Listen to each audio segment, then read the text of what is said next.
but since it is a public meeting, let's move on. Good morning. I'd like to begin by welcoming those members of the public and press who are watching the live stream of this meeting via the Council's website. Minutes of the meeting will be produced in the usual way, and a recording of the meeting will be available on the meeting page of the Council website. To enable the meeting to run in an orderly manner, I would ask all members of the board who have video cameras to keep their video cameras switched on and to keep their microphone muted except when I invite them to speak. Officers will join us to introduce their reports in the usual way. Any members wishing to ask questions or make a comment should indicate this by using the raised hand function. When I invite you to speak, please unmute your microphone, ask your question, and then mute again. I would ask for your patience if we run into technical problems, and should this occur, I will declare an adjournment while the fault is addressed, and the public broadcast will be paused. If it's not possible to address the fault, the meeting may be abandoned until such time as it can be reconvened. Members, I'll begin the meeting with a roll call to establish who is present. Who is present. When I call out your name, please confirm by unmuting your microphone and stating that you are present. Val? Present. Barry? Present. Councillor King? Present. Thank you. We are missing Councillor Slatter, I believe, and myself, Councillor Des Payne. Rhiannon, are there any apologies for absence? So we've received apologies from Martin Dax, and I've sent an email to Councillor Slatter, so hopefully she'll be able to join us. Thank you very much indeed. Does any member wish to declare any disclosable pecuniary interest or non-statutory disclosable interest? Thank you. Can I move then to the first item on the agenda, which is the minutes of the meeting of the 28th of January. We are being asked to approve these as a correct record. Do you wish to raise anything on these?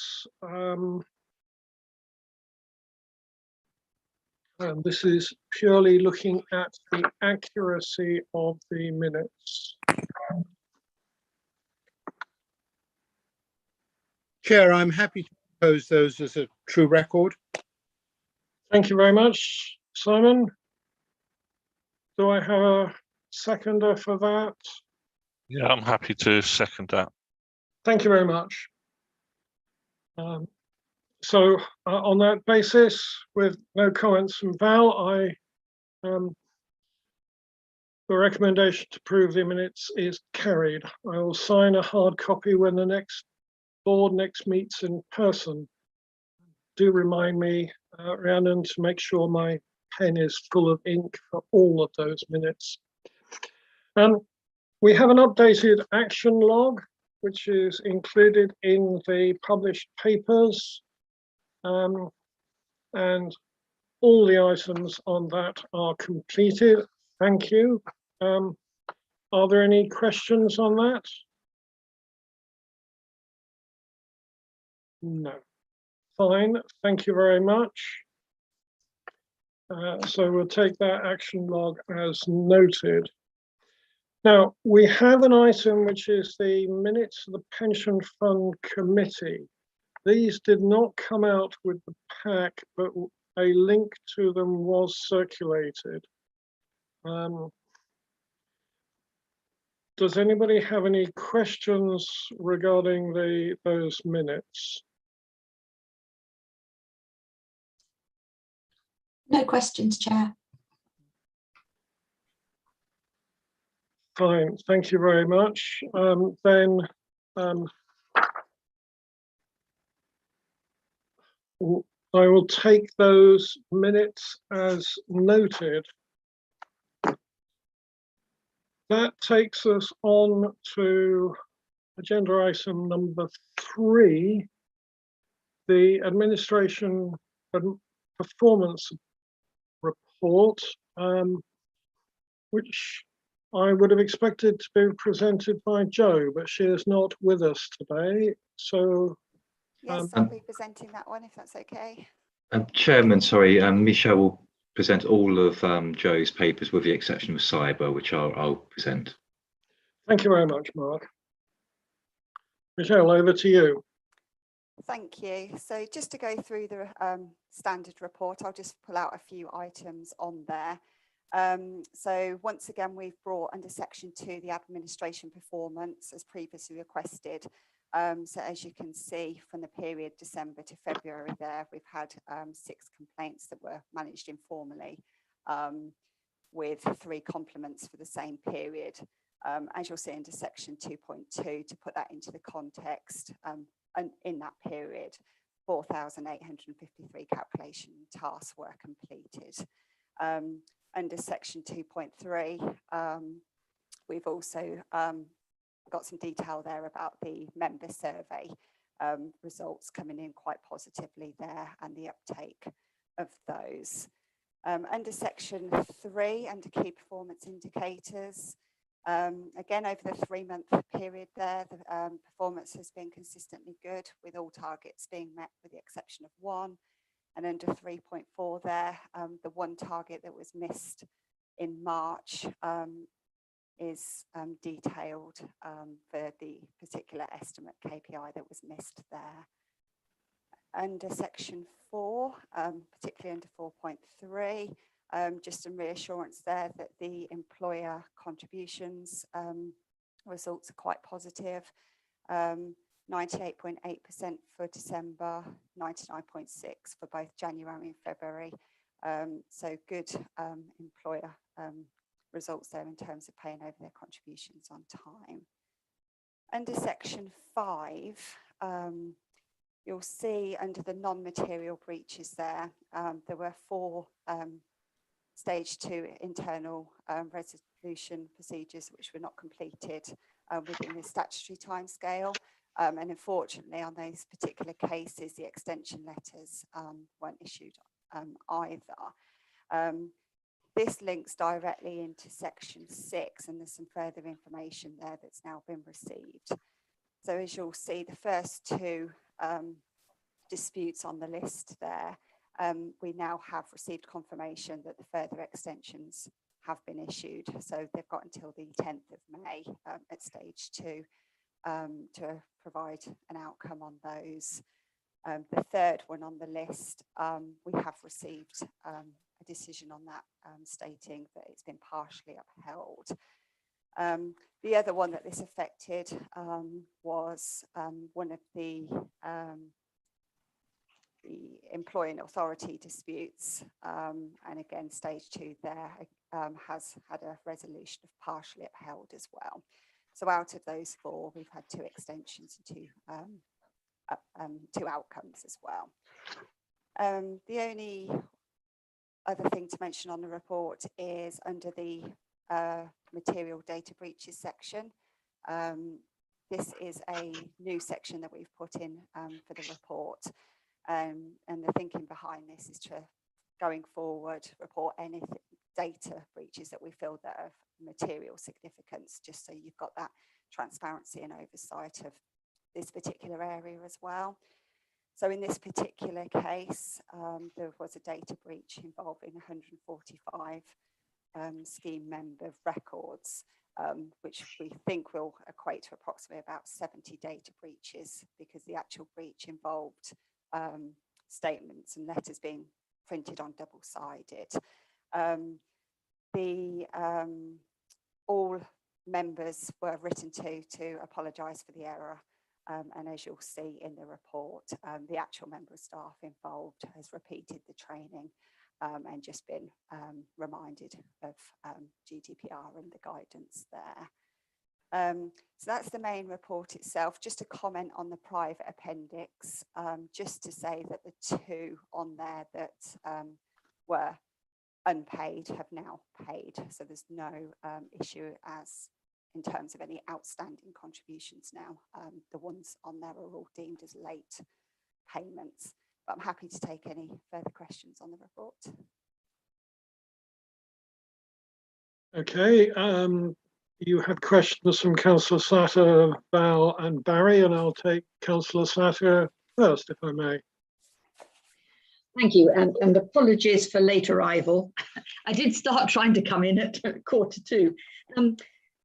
And you've just got to the bit where I was going to raise issues on this report. Under section 7, where you were actually wanting to make sure we didn't make the same mistake again with the mail shots. Those of us who do a lot of sending out of letters in the political parties know there's the nightmare of sending the wrong thing to somebody. If this is absolutely fully mechanized, do you have a system of sampling just to make sure that right, the thing is going in the envelope that you expect? That was one question. And the other one with the items in Appendix 3, a bit of a pattern on the people who haven't got their act together, which is presumably employers with very small numbers of employees in case of the parish councils. And then there's the activity courses, which are presumably a lot of part-timers. I know officers are engaged fully with talking to employers, but it would be interesting insight for me as a newcomer to this. Thank you. Okay, thank you. So I think on the first point with the data breaches one, in this particular case, it was quite unfortunate, as I think it was mainly down to miscommunication between the person that printed them and when they went to the post room. So I think there was a bit of misunderstanding about where that check may have came in. Ideally, it should have been done at the point of printing, been sample checked. But unfortunately, it wasn't checked at that point, and it wasn't checked when it was actually sent out either. So I think in terms of what we've learned from that, obviously some sample spot checking is imperative going forward. And I can't imagine that this type of thing will happen again because of it, because it was quite a significant one. Just to kind of say that, you know, the level of data within these data breaches luckily was really low level. It wasn't of material concern. However, I think it's just completely down to human error on this particular case, and everybody's been kind of reminded of the correct procedures for those. In terms of the late payments, this is really where we get into the realms of whether we deem the late payments to be of a material significance, as in the frequency or the amounts. And as you say, some of the smaller amounts, I think it's always been the intention originally to kind of work with employers as much as we can. Obviously, we've got the policy in place so that if any of them hit 3, we can, on the back of the policy alone, report them if we want to. Some of those have come into that category. However, we've then seen that they've not for the following month. So I think it's probably prudent to just keep an eye on those, and if there's any that are consistently on the list, then we may make that decision that we may report them. But just to be clear, up until that point, internally, there's a lot of work that goes on with the employers to make sure, you know, reminders of statutory obligations and chasers. And so we'll do everything we can to get the money in on time or shortly after, before that point. Really, reporting is the last resort if we can help it. Thank you, Michelle. Val? You're muted.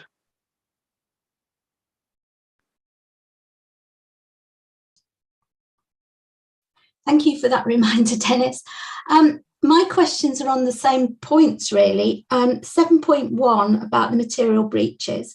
The the person who was involved, I see, has had extra training. I suppose really where my point is, what additional safeguards have been put in place? Because staff change, and I just wonder, going forward, we have different staff maybe being involved in these activities. What safeguards have actually been in place to prevent this happening if other people are involved as well? You know, the staff that are operating this system. Okay, so the core training that all employees have to undertake include GDPR, data protection, and that's mandatory for all employees. So everybody that is employed has that basic level of data protection. On top of that, we've introduced, or we've got a log in the service where we record these data breaches. And we've also got internal processes where we report these data breaches to the relevant departments within each in each admin authority as well. And at that point, as with this particular case, we take their guidance on whether it's reportable further even to the ICO or what actions we need to take. So we do have quite a substantive course of action that we need to take in these. I think the key message, and we're going to actually provide some additional training to all of our staff just on the back of this to really reiterate the point that data breaches may occur because we're all human, and but the important thing is to be honest about them so that we can actually deal with them correctly and go through the correct reporting channels, because it's much easier to be upfront within the regulated timescales and say, yes, this happened, but this is what we have done to counteract that. We've written to everybody, we've escalated and done the appropriate things. So really, from our point of view now, I think it's just getting the message across to obviously make sure that everybody's following the channels as promptly as they should be, and not be worried about doing that. Obviously, if there was a repeat pattern of this, it'd be a different situation. But at this point in time, it seems to be a one-off in this particular area. Don't know if Mark, did you want to say Yeah, something? please, Chairman, if I may come in. Let's characterise this as what it was. So basically, someone who doesn't normally handle this bulk process because of annual leave was handling the bulk process, and it's really simple. We create a file to issue these letters on a bulk basis. Our printers are automatically set to back-to-back printing, and you have to turn it off in order to run this process. So it wasn't turned off, and there wasn't a check to make sure, of those, once they were printed, that they were single-sided. So, there's two steps in here. One, make sure you turn off the both side back to back, and then secondly, we need another person to look at it. So that's what will happen. But as I say, the only reason this happened was because someone who doesn't normally handle the process had to step in due to an absence. So I don't. I think the lesson has been learned, certainly for the individual who did it, but we just need that second check. And also, we'd hope, obviously, that the post process would have picked it up as well. But even that failed. But we are moving to hybrid post arrangements, which are using a sort of a third party going forward in a few months' time. So we'll just make sure that there's appropriate checks within that process as well. So we'll try to close it down as much as we can. But as Michelle says, unfortunately, I have humans involved in lots of things. But it sounds as though you're getting processes in place to make sure it doesn't actually happen again, the best endeavours. And I've got one other question, actually, Michelle, and it's on Appendix 3 again. The two companies on the last two rows of Appendix 3, usually we get information about the amounts, etc. I just wondered why these two, one was saying unknown and one was saying unpaid. Or is it when it's printed, it just wasn't available? Yeah, so unfortunately what happens with these ones is quite often, if at the point where we write the reports, we've not received the payment, in some instances we haven't also received the schedule which obviously we then need to reconcile to tell us what the amount is to the amount that we're expecting. So in these two particular cases, it would have been the case that we hadn't had the schedule or the payment. But what we were thinking going forward is to maybe, so that you can put that into perspective of how significant that is, maybe what we could do is put an approximate amount in there, so that we could maybe, you know, do an average of the last 3 months, or say what the last month was, or something like that, just so that you've got an indication. Because obviously, if you've got an unknown amount, it could be, you know, £100, it could be £100,000. It's hard, I suppose, for you to kind of gauge the material significance of that. So we'll do that going forward, just to help a bit as well. Okay, thank you very much, Michelle. And obviously Mark as well for explanations. Thank you, much appreciated. All right. Yeah, it's just back to section 7 again about the data breaches. In our pre-meeting, I think I got the impression that you kind of informally checked with the ICO that it wasn't a breach. Is that correct? Yeah, so what happened was we reported it through our internal processes as a data breach. They came back and advised that they didn't think it was reportable to the ICO, but what they did was sent it over as an information item, just to let them know that that had happened, and if they deemed it to be a different approach needed, then to let us know. And as far as I'm aware, that's kind of where that ended. So I think that was all okay. Yeah, from that point of just view. thought I'd highlight it just Yeah. because it's not strictly mentioned. And Yeah, thank you.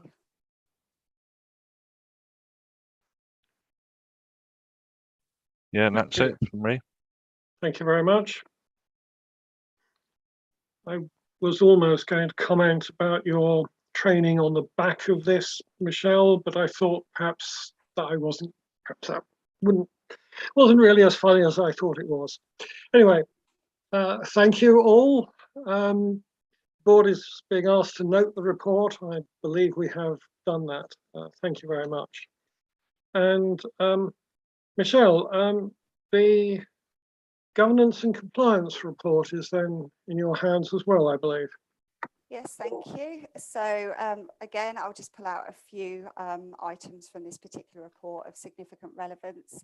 So the first one being under section 2.2.2, with the scheme member representation in the asset pools. As I'm sure you're aware by now, we've sent some information round regarding the representation that's now been granted on the 7th of March to allow observers to rotationally attend the joint committee meetings, which is really good news. So we're at a point now where it's desirable that one scheme member representative and another representative will be put forward to attend these meetings. Once we've established the representation, we will then, the intention is after a year of that system running, it will be reviewed to see how effective and how the uptake's been, and then a decision made at that point about how that's run for that first year.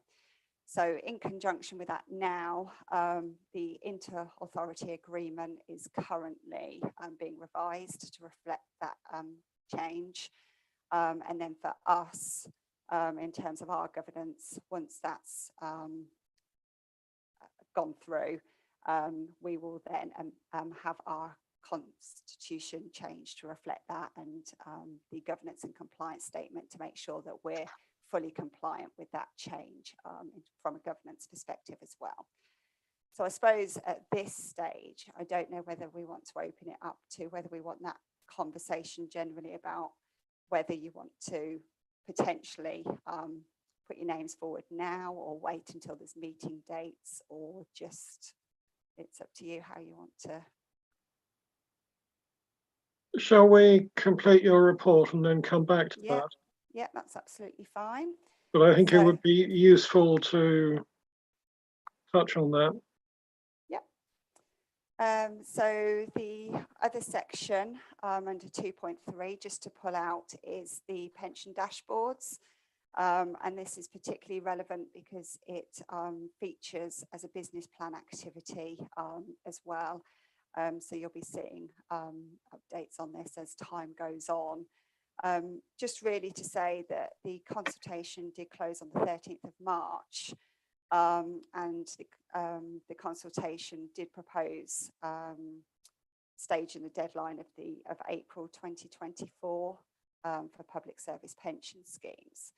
As you'll see under section 2.3.4, there was a response on the consultation just from a LGPS perspective about some of the difficulties of trying to actually meet that deadline, some of the additional data that would be needed, some of the other pressures that we've got on at the moment, such as McLeod. So at the moment, we are working to that deadline, and obviously we need to start really early to kind of look at some of the technicalities of meeting that deadline. But as you'll see when we get to the business plan item, it's subject to change depending on what the outcome of that feedback is. The only other thing really to note is under section 2.6. So as you're aware, we normally review our policies and strategies and bring them to you either as a pre or post scrutiny item, depending on how the meetings fit in with the committee cycle for the year. So we did review the funds payment of employee and employer contributions policy, but actually upon review, we felt that the changes were so immaterial that it wasn't really worth bringing the full reports to you or indeed to the committee. However, in order to reassure you that we are reviewing these policies and so that there's a trail and to make sure that we're complying with our governance obligations, we've put this in the report with a link of the published documents just to demonstrate our compliance in that area to you. So going forward, it will be the case of if any other reports, policies or strategies have such immaterial changes, we'll report them to you in this way rather than bringing whole documents to you. Apart from that, there's obviously just the normal training appendix if anybody's interested in any of those. Apart from that, happy for questions.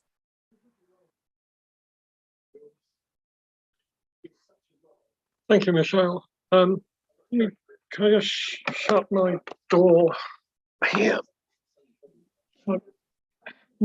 Not disturbed by what's going on. So, Barry, I think, was marginally ahead of Val. So, Barry, would you like to start? Yeah, section 2.2 about the UN special reporter letter, Michael Link. I just really, it's more a comment really.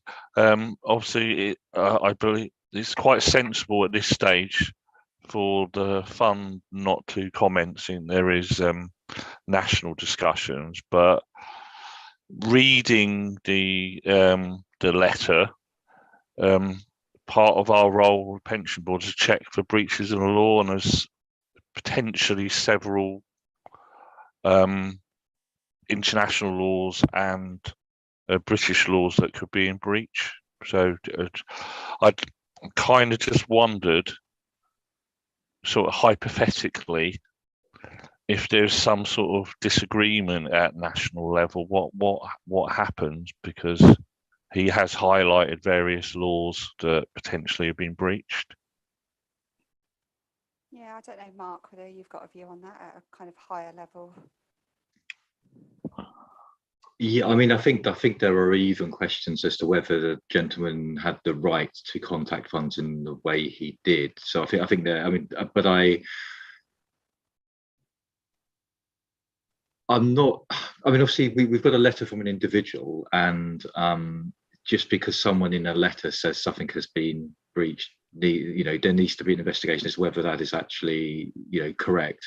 So obviously it's been looked at nationally, but I think one of the issues here is effectively referring back to a list of companies that we're well aware of. We engage with our fund managers over to establish whether we have any holdings in there, and then there is actually a story behind each of those names as to what they are doing, and some of the ones on that list have a very good story to tell in terms of what they are actively doing in that space. So one of the biggest problems around this list is how do people get off the list once they're on the list. So it is being looked at a fairly detailed level, and I wouldn't, I'm not going to pass any judgment on the accuracy of what Mr. Link has said, but I'll leave that until we get some guidance nationally, and then we'll take it from there. I should say I haven't. I'm not 100% sure that locally we did get this letter. I have seen the letter quite clearly because it's been circulated, but I'm not sure that we actually did receive it. It certainly wasn't passed through to myself. And I don't know if that's because, for example, he was using an out-of-date contact database. That's quite possible. Yeah, okay. Yeah, that sounds certain. My only other point is really it would be nice maybe at the end of this item or at some point, Chair, that we can discuss the scheme member representation, so almost to preempt on Quite the. happy to take that now, Barry. I mean, the two councillors from the administering authority, so it's Councillor Slatter and Councillor King, have freedom to go to the asset meetings anyway, access meetings anyway. I am more than happy personally to forego that. So it's a question of permitting 2 from 3 of the member reps. In an email exchange, I have with Mr. Dax got his support for your attendance, Barry. So if Val is minded to do that, then it's a case of Val or Martin, I would suggest. And I think the uncertainty here is that Cambridgeshire is first on the list.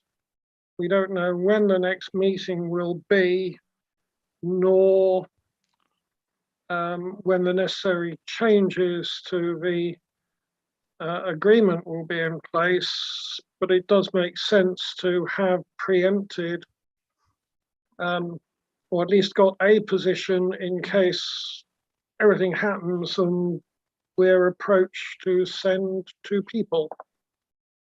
That would be my thoughts, but over to you.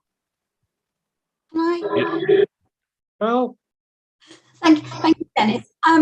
My thoughts on this, okay, I don't mind attending, but please can I have some notice, because I have got a lot of other things in my diary. And when I think the March one, was it March happened, I had something that day. So there was no way I could attend at such short notice. So I do plan, and I like to keep my diary, sort of clear for these meetings as much as I can. But the other one I could do with the similar sort of knowledge in order to actually attend some of the access meetings. Yeah, so in terms of the dates, we're obviously not aware what those dates are, but I fully understand the earlier that we get those, the most beneficial. The only thing I would add, I think I'm right in saying that there will be the opportunity to attend, to observe virtually as well, which may help, because obviously the time involved to travel could be an issue as well. Obviously, as soon as we get those, we'll circulate those round.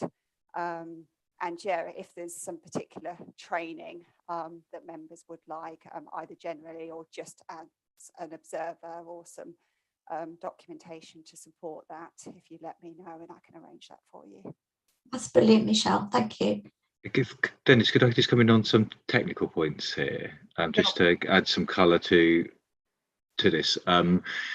Yeah, I think during the pre-meet I mentioned to the chairman and Barry that unfortunately sometimes the dates do come through late. We're looking, it's an early June is the next meeting, and then it will be September after that. The IAA amendments are with monitoring officers at present, and they are expected to conclude, so everything is sorted out in advance of the certainly in advance of the September meeting, because we are waiting those IAA amendments to be able to approve guidelines as well. So they are critical for two purposes. The scheme member versus employer, originally obviously the pressure was around scheme member representation. The rationale for allowing two was that it then almost completed the circle in terms of the possible request that we might have going forward as well, to almost future-proof the arrangement. So therefore, at the very least, we need one scheme member rep. You can have two, but you could have one and one of each. But the chairman is absolutely correct that a councillor of an admin of the admin authority itself has an automatic right to attend what are section 102 meetings, i.e. joint committee meetings, and that's why that some people can already access this meeting, others can't at the moment unless they're granted it through this observer status. The one thing we don't know is what is the first meeting that this will take place, and does the IAA absolutely have to be finalised by the time they're invited, and I'll be taking that forward with Access over the coming days so we can get clarity out to everybody. Thank you. Sorry, Chair, I just wanted to add, yes, I'm keen on putting myself forward, and I've almost preempted myself as well through work to say that it's a possibility that I'd be attending a meeting in the future, and might not know till quite last minute, but yeah.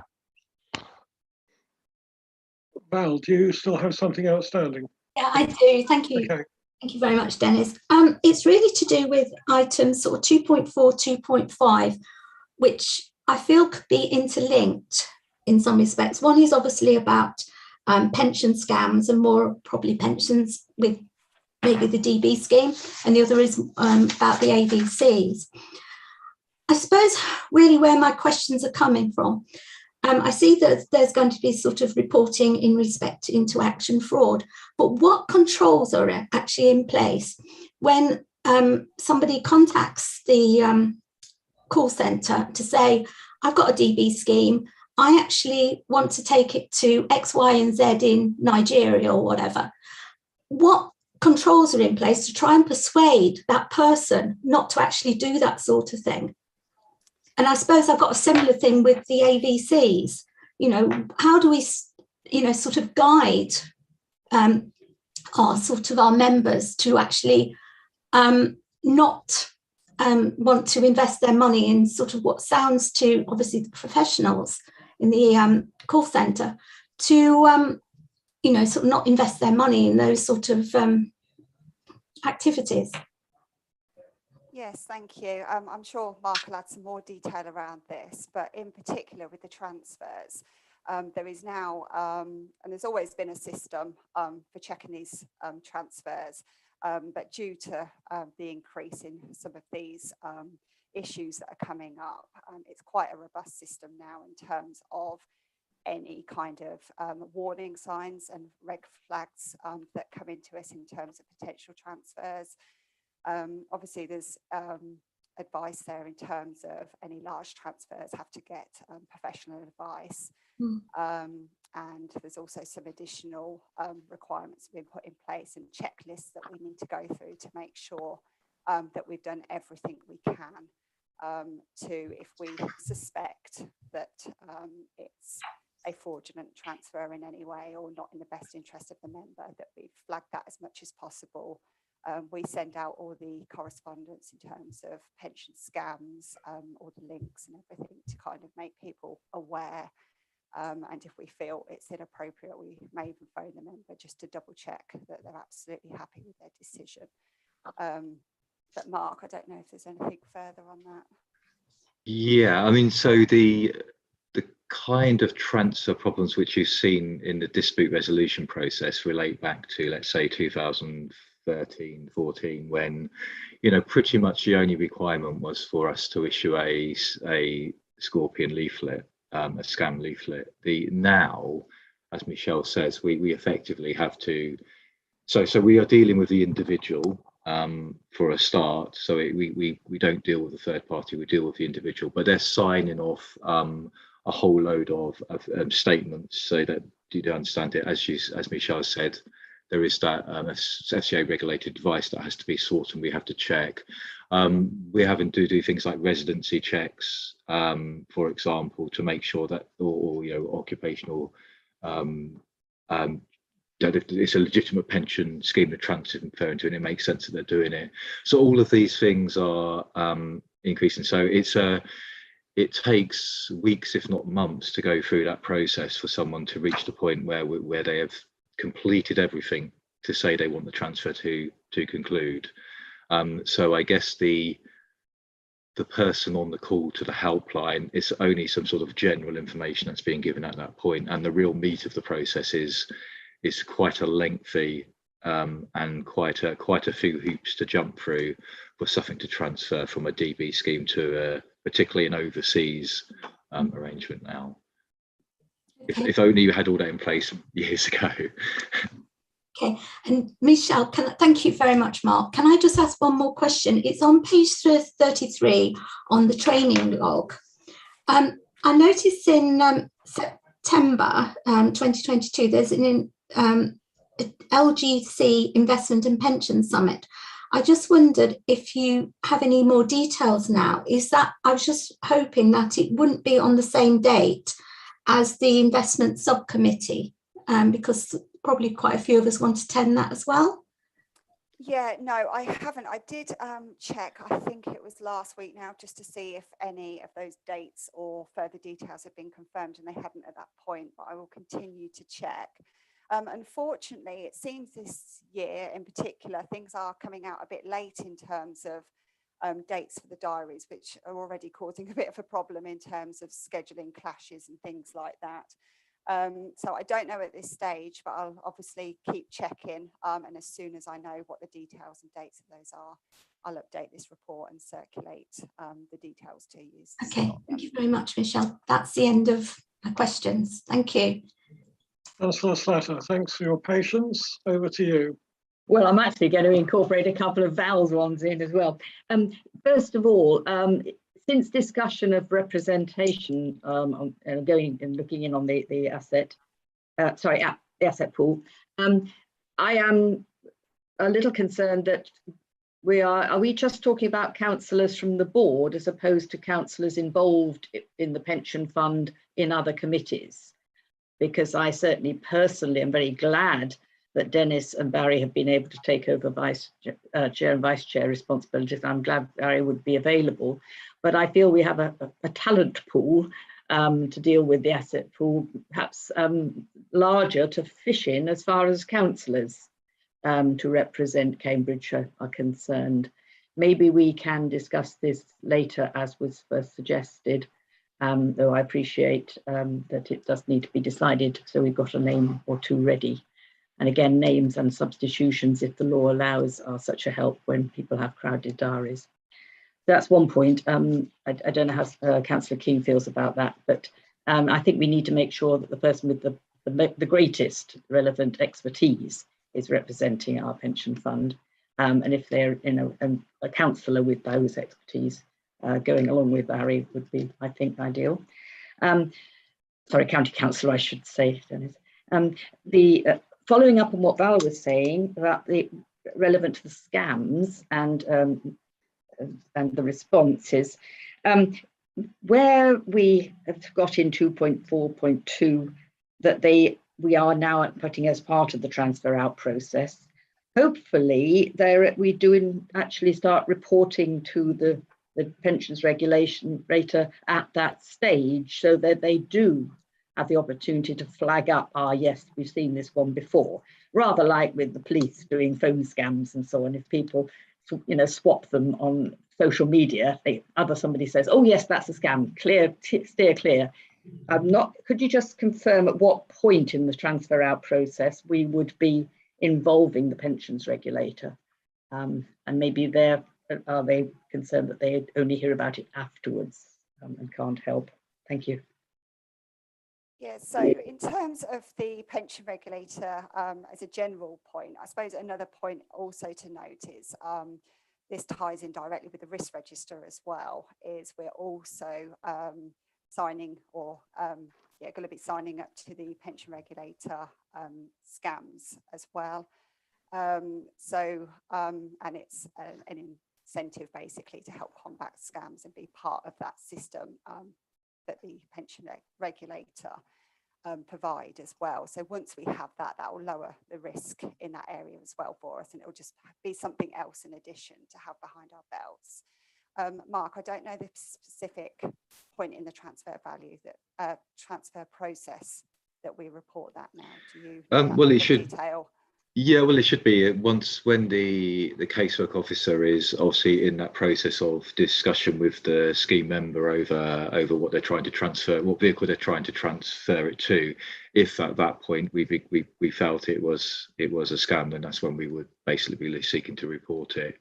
I think the issue is nationally whilst there is this. Well, there is an awareness that scams do take place because, of course, every fund in the country has got one or two that have been raised, albeit I think they tend to be really quite historic. They're not many are being reported through as scams, and that was the issue. And so the encouragement was, if you feel something is, then please do report it. And so it would be in that investigation stage when we're looking to see whether it's a legitimate scheme we're seeking to transfer to. Can I just add in there, of course, within the council, we have got an officer within the communities directorate who actually deals with scams, and some copy in the email type arrangement might well just also speed up the process of saving somebody from losing their money. Especially if it flags up a vulnerable person. I know the one in my area is called Karen Reid, and I'm sure you're probably aware of the scams arrangements within the county council even. Thank you. Thank you, that's useful. Simon.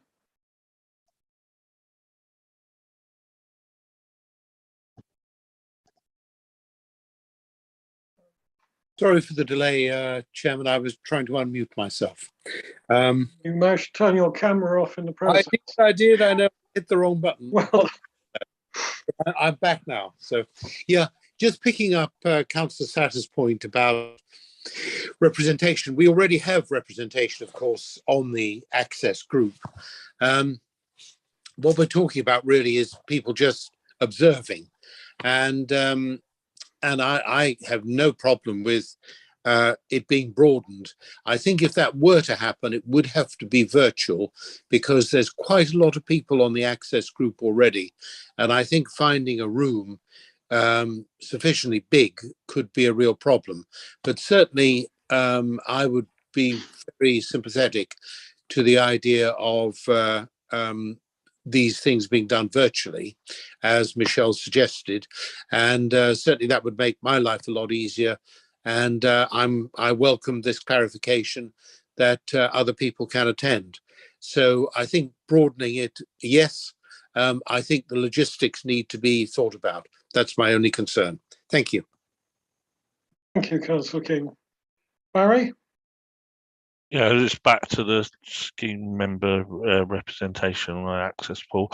I think just to clarify, I think, Chair, what you were trying to point out is that county councillors can attend as observers already. They have a right.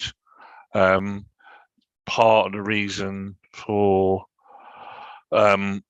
these new arrangements is so that scheme member representatives can attend as observers, whereas previously they couldn't attend. So that's really the intention. And it's not to exclude councillors, because chairs of pension committees already represent and attend, and other councillors can attend, as is their right to. It's just to allow scheme member representatives to attend. Thank you for that, Barry. I was hoping somebody would throw that in.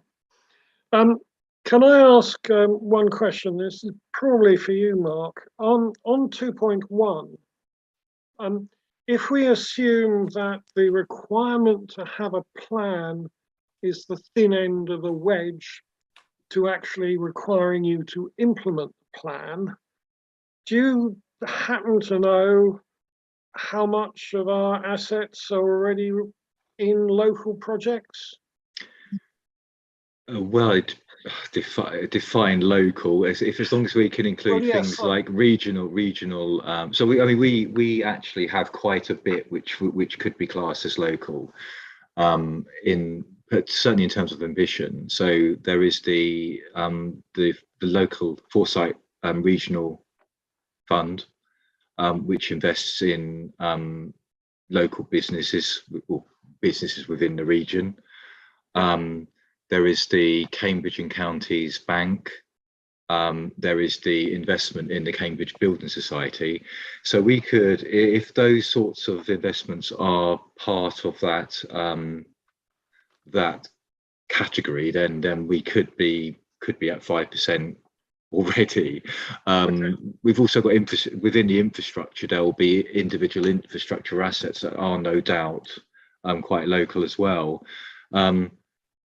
We're waiting obviously to see the fine detail, and there's a consultation around this wrapped up with a load of other investment matters as well. I hope that gives a little bit of a flavour. That is absolutely excellent, Mark. That's all I needed. Thank you. So we have been asked to note the contents of this report. I think we've very thoroughly done that. So I'd like to move on. Mark, we have the business plan update. Can I ask you to briefly introduce this? Of course, and I think the easiest way to do so would actually be by referring to the summary.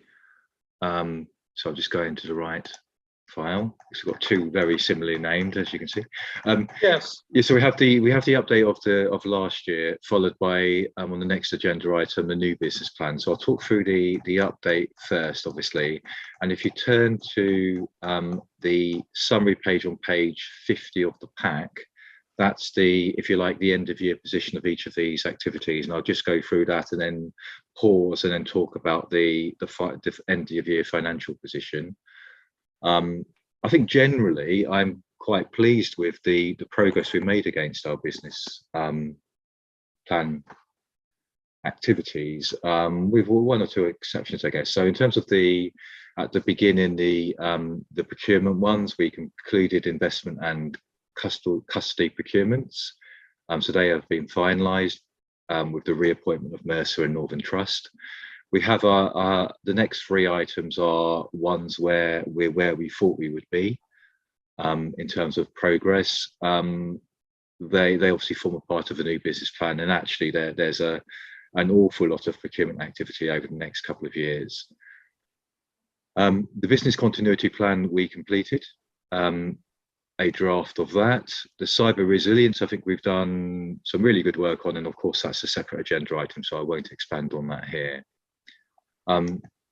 We have, with the agreement of the Pensions Committee, agreed with them not to take forward the PASA accreditation. I don't think we can accommodate it, if I'm being honest, in the next business plan.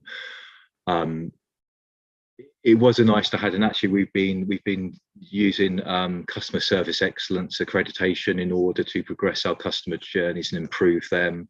And I think you've seen the results of that in the customer scores that are fed through. So now we are, getting really quite high customer feedback, as well as making sure all our processes are compliant with regulation, or as as efficient as we can make them, and as good as we can make them for the customer.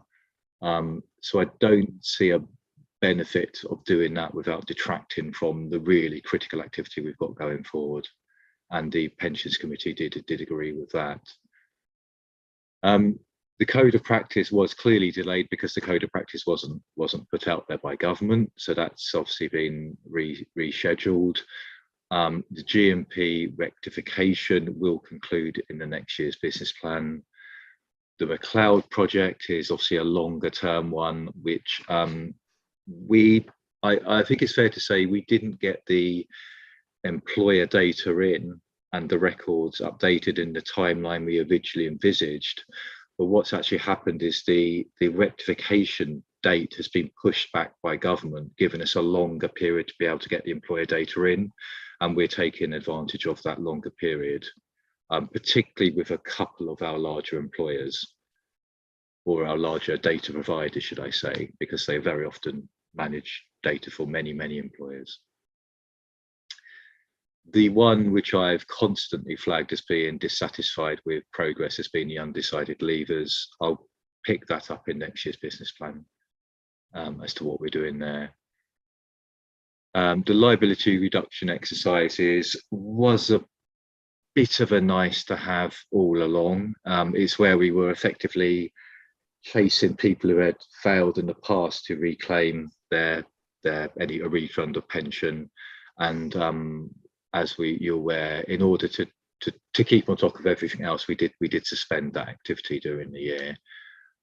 We concluded the multiple investment strategies review and ultimately decided that it wasn't for the fund. Based on the evidence. The employer covenant monitoring concluded and will feed into the valuation process. So that was where we looked at some particularly higher risk employers, whether they are kind of legacy smaller bodies with no guarantees, or entities like colleges where they've become more, I guess, slightly more problematic from a funding perspective. Asset pool, I won't say much on, that's obviously reported elsewhere. The RI policy and the climate action plan is obviously progressing extremely well. I'll perhaps say a bit more detail on the next agenda item on that as to where we're going. The review of the property strategy was actually rescheduled with the agreement of the chairman of the Pensions Committee in order to generate more time to deal with the RI piece within the investment subcommittee. So we needed to get more capacity within the investment subcommittee to deal with that, and therefore the property review was actually pushed back. And then finally, on the activities, the performance reporting and benchmarking was completed. There is a new style quarterly performance report to the investment subcommittee, and we have improved the benchmarking, particularly in the alternative asset area, where they make a lot more sense now. And I'll pause there after that run through of the activities to see if there are any questions.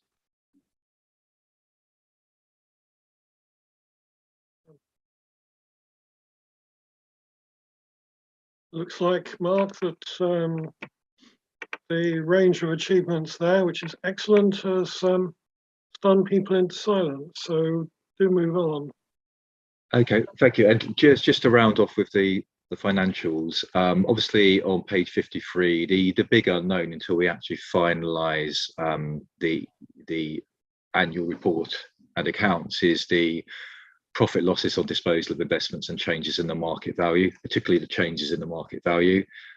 We don't know what the final quarter would have brought to all of our assets across the board until we obviously get that coming through, and it comes through quite late for some of our more esoteric asset classes, such as private equity.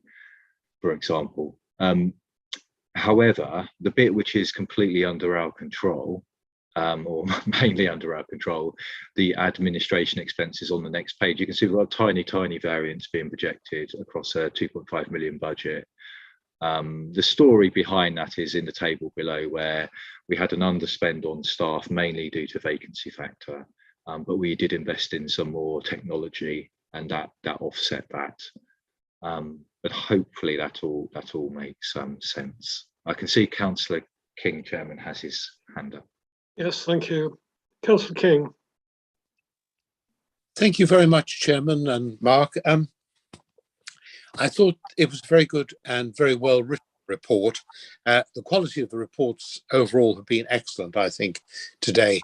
It's just a question about this PASA accreditation. Is that something we're going to be required to do at some point? Not at all. It would. So we decided years ago to go for the CSE accreditation, which was entirely around customer service, because we felt we needed to make improvements in that area.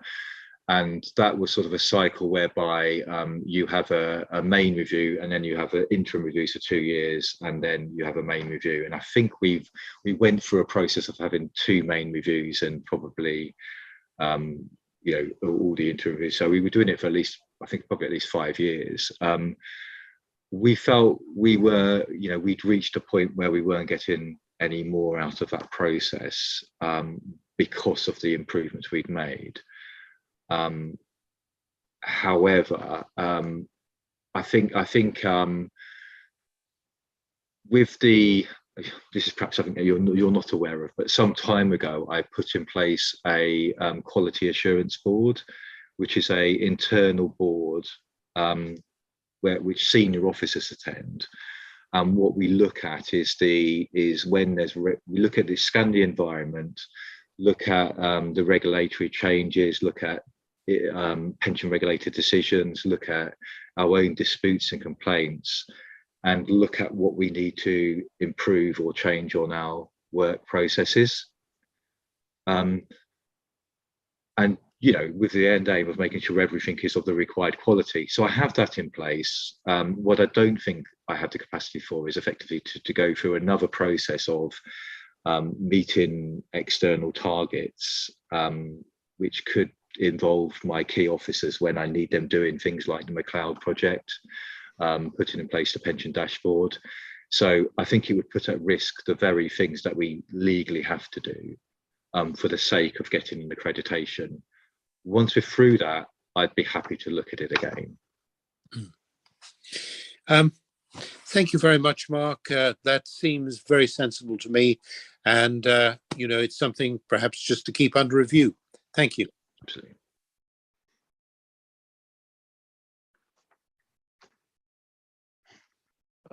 Mark, I really do like your expectation that there will be a cessation in external pressures. Yeah.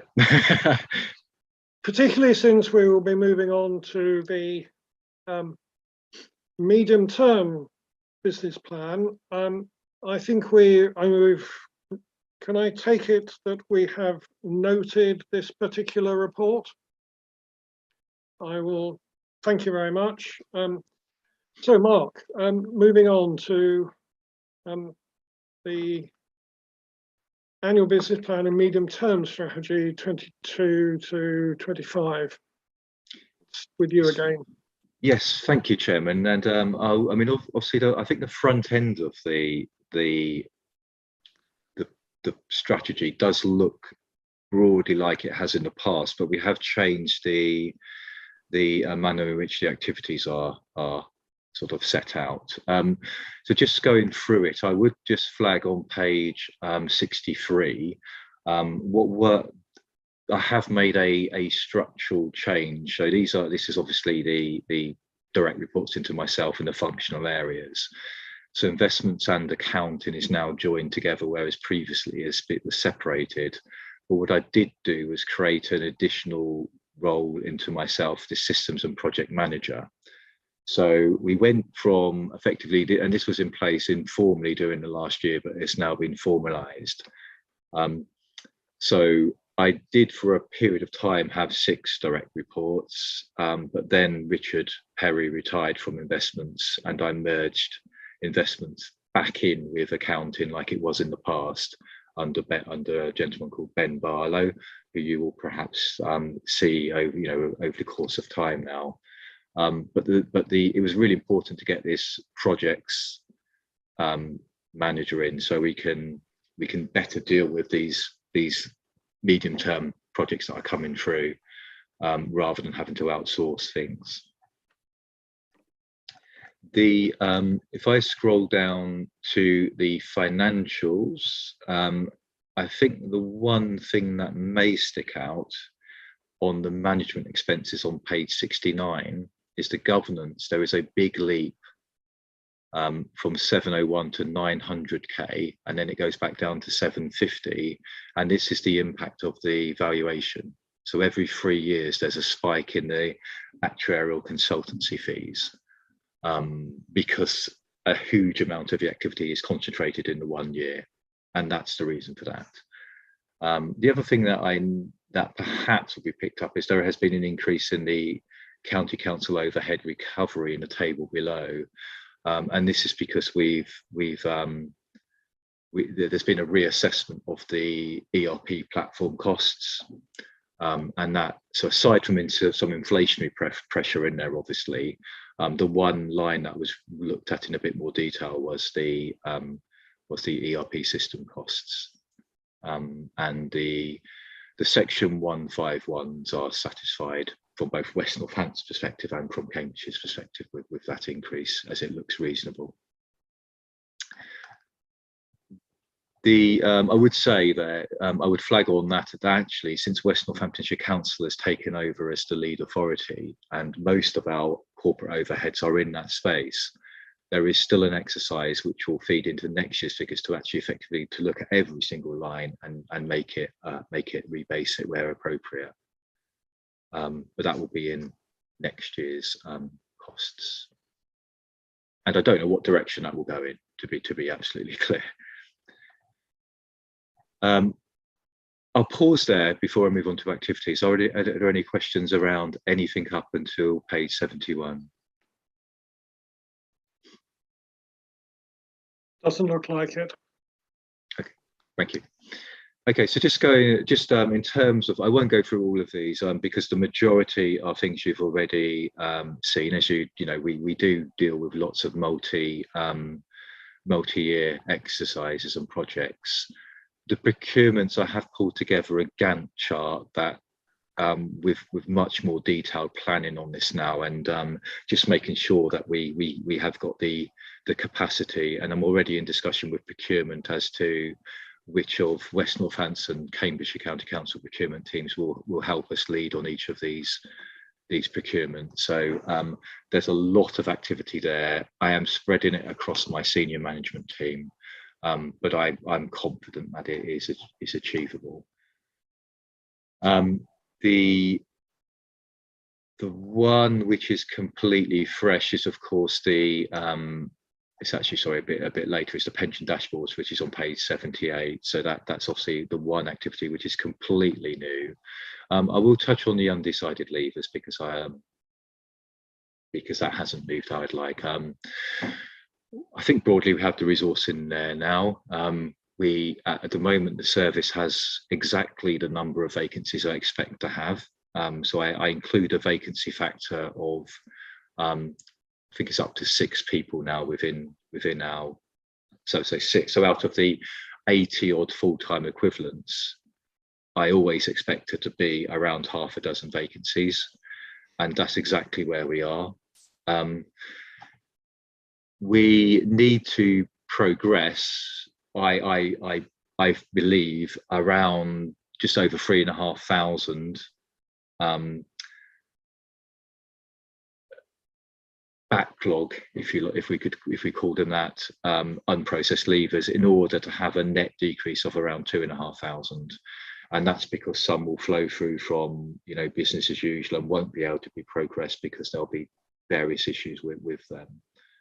I believe we've got the resources to do that, but alongside that, what we're also doing is we are streamlining the way we process cases with multiple unprocessed leavers.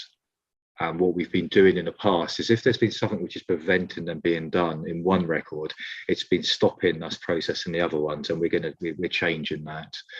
But the other really big issue is just the sheer number of queries we go back to employers. And so we are actually looking to, well, we're actually in discussion with other funds as to what approach they take. Because anecdotally, you know, it's been expressed that we are actually on the more cautious side of going back to employers to get you know, to deal with queries. So to cut through this, I'm looking to clear net 2,500 of these a year, and I believe I've got the resources, but it needs to be allied with improvements in efficiency as well. If this doesn't work, we need to do, you know, if we're still static during this year, which broadly we were before, then, you know, we do need to try something completely different, because I'm not sure what more I can do other than to make it more efficient and throw more people at it. Yeah. Is that fair? So that, you know, we'll probably, the first reporting will come through over the summer as to any progress that we've made on that. But I think beyond that, the only other one I was just going to touch on, because I know it is of interest, is the responsible investment or decarbonisation and stewardship reporting. And when we bring this back in going forward, I will do so in tandem with the climate action plan. So we were just chasing the other day, we're trying to get some new web pages up around this area. So we've created the content for a new web page for both employers and scheme members that sets out what our pathway is to decarbonising the fund, what our targets are. It will have the climate action plan itself, and so all the things we're doing. That's what I will report to you going forward. And in broad steps, the most prominent activities are at the next ISC. There will be a session on all of the different passive options that are available to help us decarbonise the fund. And then at the meeting after that, I would envisage some decisions being made as to the specific mandates that we will move money into. So it's a 2-meeting process of theory and options, and identifying the options that the committee or the investment subcommittee want to take forward. And then it will be bringing effectively, whether it's the managers or the index providers, to the committee for a decision. Allied to that, there will be stewardship and engagement reporting, which will commence, I would imagine, quarterly to the fund. We've obviously got the TCFD, the Task Force for Climate Related Financial Disclosures, where we've done most of the work already in identifying our position in terms of carbon footprint, and the stewardship code as well. And that stewardship reporting will help that stewardship code application process. But that's it. That's as much as I wanted to say about the activities, and happy to take any questions on it. Thank you, Mark. It's a phenomenally full work programme. Councillor Slatter, over to you. Yes, can I echo Councillor King on thank you for the report, and also for it coming in on paper, because it's an uphill struggle for officers to help me to understand this. And I think having it on paper and being able to write all over it is helpful. You would, but to pick up particularly the decarbonisation, as you were speaking, I was aware that this is one of those things on the interface between the political and the financial work that you are doing, insofar as you are working for a democratic or two democratic organisations, and we have to be aware of that. And I think in a constructive way.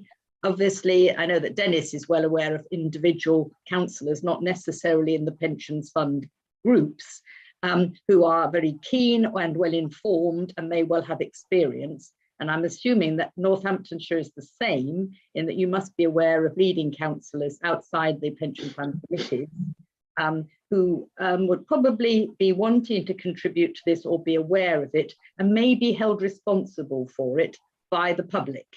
That includes, of course, a lot of our members, who are not a separate body at all, really, as we know some of them, live in our streets, and we know them, the people who work in our libraries and so on and so forth.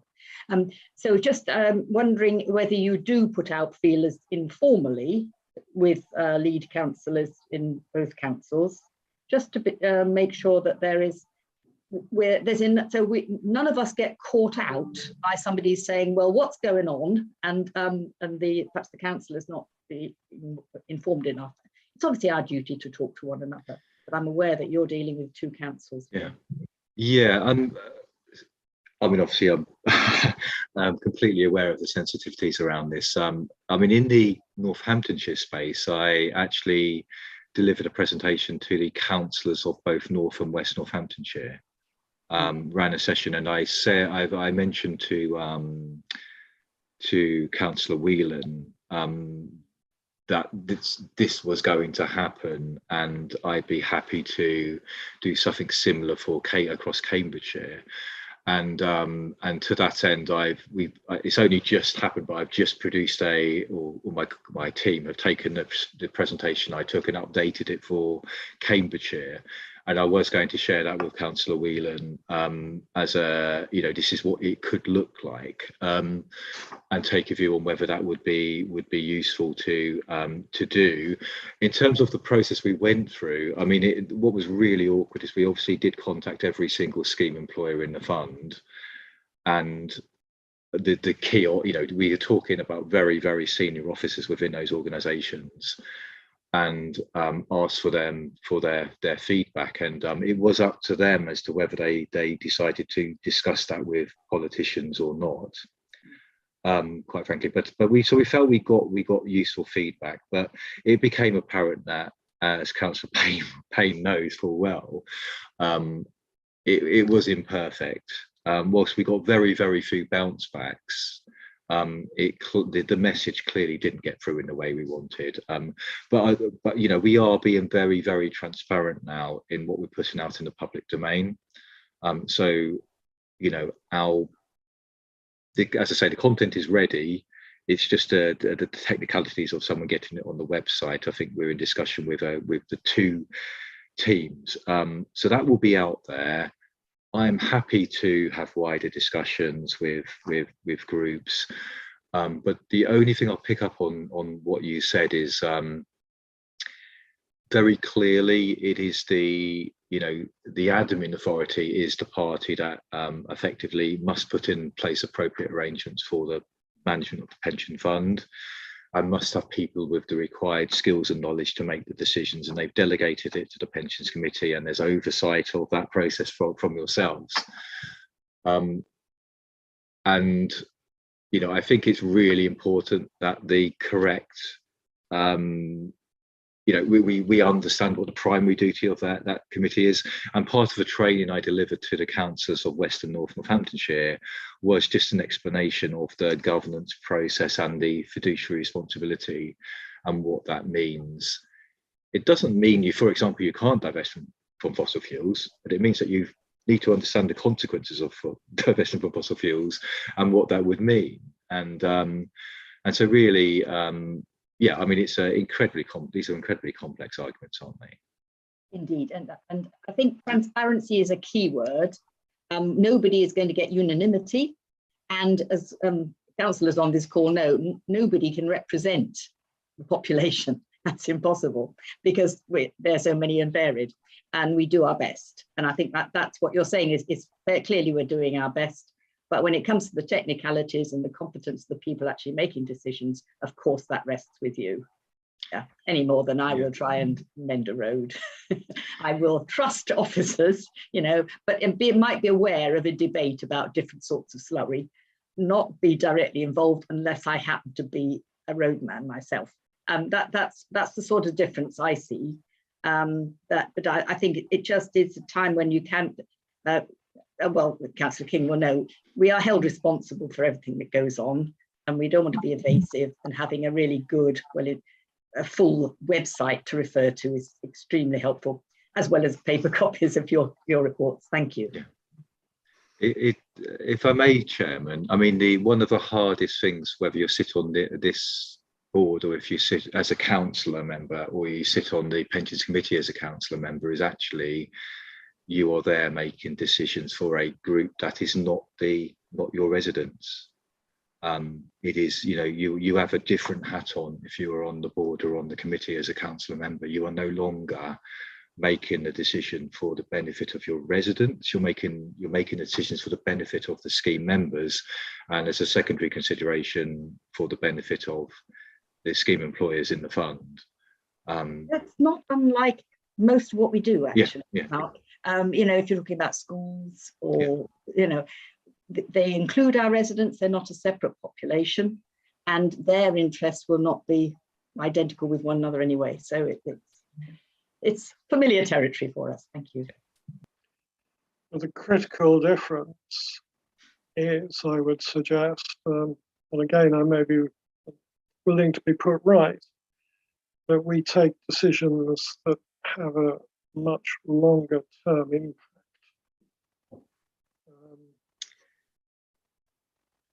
Yeah, I mean, you're absolutely right. I mean, if you think of we're funding the scheme generally for employers over a 20-year time horizon, yet the cash flows relating to the dependence of the, you know, of the active members. If you can imagine, you know, first of all they need to retire, and then they will pass away, and then there will be dependence on there, are incredibly long, and even time horizons around a normal investment. Generally, investments are held for, let's say, you know, 5 years or what have you as an individual stock. So I think that's a very good point, Councillor Payne. What's it? I mean, we could have somebody who joins the scheme at 18, lives to 100. Yes, yeah, fine. Are there any other questions on this plan? I mean, I think the scheduling of your procurements, I'm glad to hear you've gone into a level of detail that gives you confidence there, because on the paper, it was one thing that would have been a question from me if without that, and a phenomenal amount to do. But I've got no further questions on that. Anybody else? In which case, Mark, thank you very much. I believe we've noted that report. And thank you for that. And thank you for everything behind it and in front of it, as it were. Fine. We now have the forward agenda plan.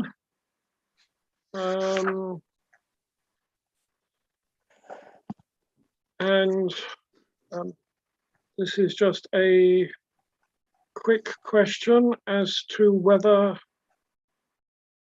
anybody has identified anything on here. Presumably at the next meeting, there is a election of chair on the agenda, being the first meeting of the year. But apart from that, I saw nothing else on this to raise. Yeah, may I just add a couple of additional comments just to the agenda? Yes, plan? please. Just the first comment is obviously it's hopefully most of the standing items will be fine. Some of the other items that we rely on external influence on, such as the good governance review and pension regulator input, possibly subject to change depending obviously when information comes out, but we'll keep you updated if any of those move.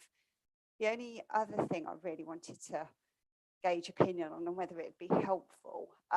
This year we've obviously got a lot of key activity going on with the valuation and cyber in particular. Some of our key advisors will be attending some of the pension committee meetings on some of these topics. I didn't know whether it'd be useful to circulate the dates and who will be attending some of those meetings in order that you can observe directly what the specialists are saying on each of those subjects. I would certainly appreciate that. I think I'm getting some feedback that others would. So yes, please. Yeah, so I can arrange to get that circulated, and obviously with the agenda plan, one of the benefits of having it in advance, if you do see anything that is not on there that you want to be on there, or as meetings go on, other topics arise and we want it to be added, just let me know and I'll keep updating it accordingly. Thank you. I'm not wishing to steal your thunder for it, but conflict of interest policy is does not the county council already have one that we work to? So with the conflicts of interest policy, it's actually something we're putting in ahead of part of the good governance review and best practice. So currently the situation is there's a particular one for the pension board, not a particular one for the pension committee. So what we're doing is coming up with one policy to cover both, which is best practice for having one to cover the committee and board. So that's the rationale behind that. Thank you.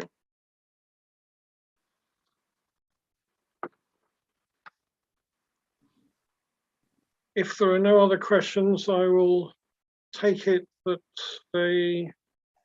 we have noted and by implication approved that.